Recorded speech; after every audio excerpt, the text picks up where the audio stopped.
If you don't believe in ghosts, if you don't mind dummies, if you think nothing scares you, then think again, really hard. Hello, Goosebumps fans. Time for the final thing. A messed up accusation, which in a way, I kind of like. I kind of like this new scenario. But anyways, PopArena has just actually made an accusation that technically he took The Girl Who Cried Monster and wrote it again. But it's not exactly a copy. I'm pretty sure, yeah, Vampire Breath is not a copy. He added new details and stuff. This time there's a friend, which I think, yeah, there was a friend in Girl Who Cried Monster. There's definitely one in, she had a brother too. Yeah, this time around it's more the fact of we got a grandfather and they didn't know there were monsters, but it turns out they are monsters, and that's what happened in both books. Well, Freddy finds out he was a monster. Kara, however, is becoming a monster. Oops. Like, oops. Man, I would love it if it was like Werewolf Spit is now a book, and it's basically Scotchage. You need your legacy, young lass. They took that from you.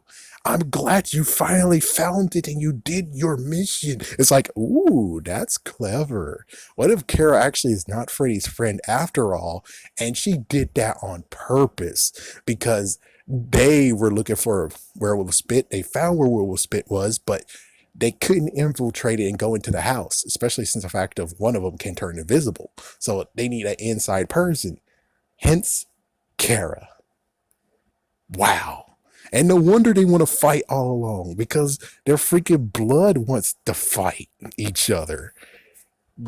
That's a cool concept. And too bad Werewolf Spit will never become a freaking book. But anyways, the other idea is very simple. What if we just have A Girl Who Cried Monster 2? A sequel. It's not that horribly bad. Did the book sell horribly bad? I don't think so. I think it was a good one. And it got a TV show, a TV episode. So I don't think it's that horribly bad, right? So for them to just rewrite it so that now they have their grandfather, and their grandfather turns out to be like some other type of monster, but he needs an elixir to live and stuff. And it's like instant vampire breath, but it'll be called something else. And I was like, yeah, there you go. We're able to just mix this around and turn it into Girl Cry Monster 2.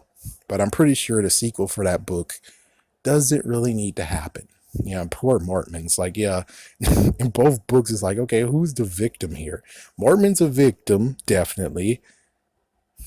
And Vampire Breath, I think Taylor Brown's the victim. Yeah, he's the victim. There's no other victim. Count Nightwing,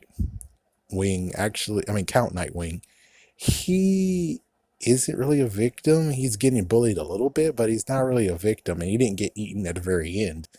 So it's like, yeah.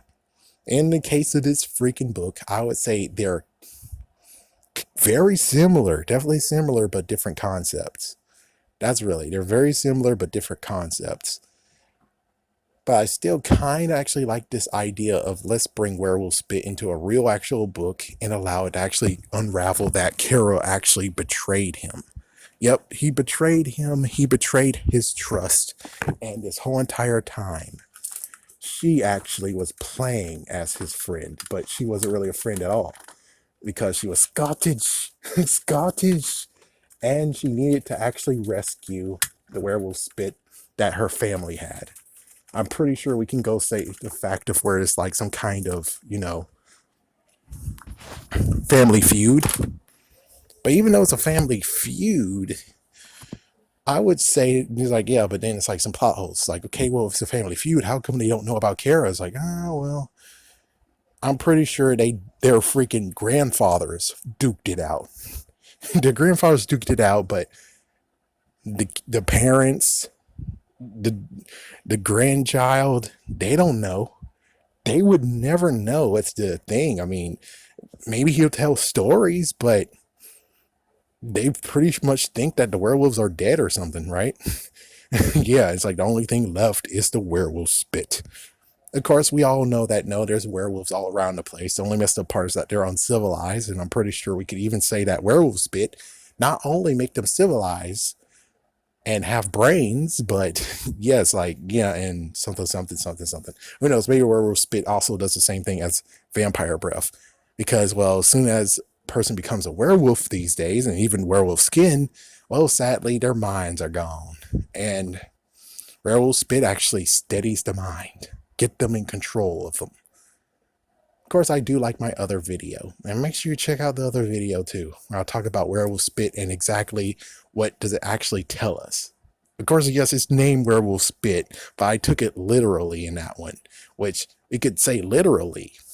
It's like, yeah, literally, and this is the unliterally version of werewolf spit. It's most like just like vampire breath, where they took another page and be like, no, this is ours. This is ours. You can't take it from us. And we named it werewolf spit, so suck it.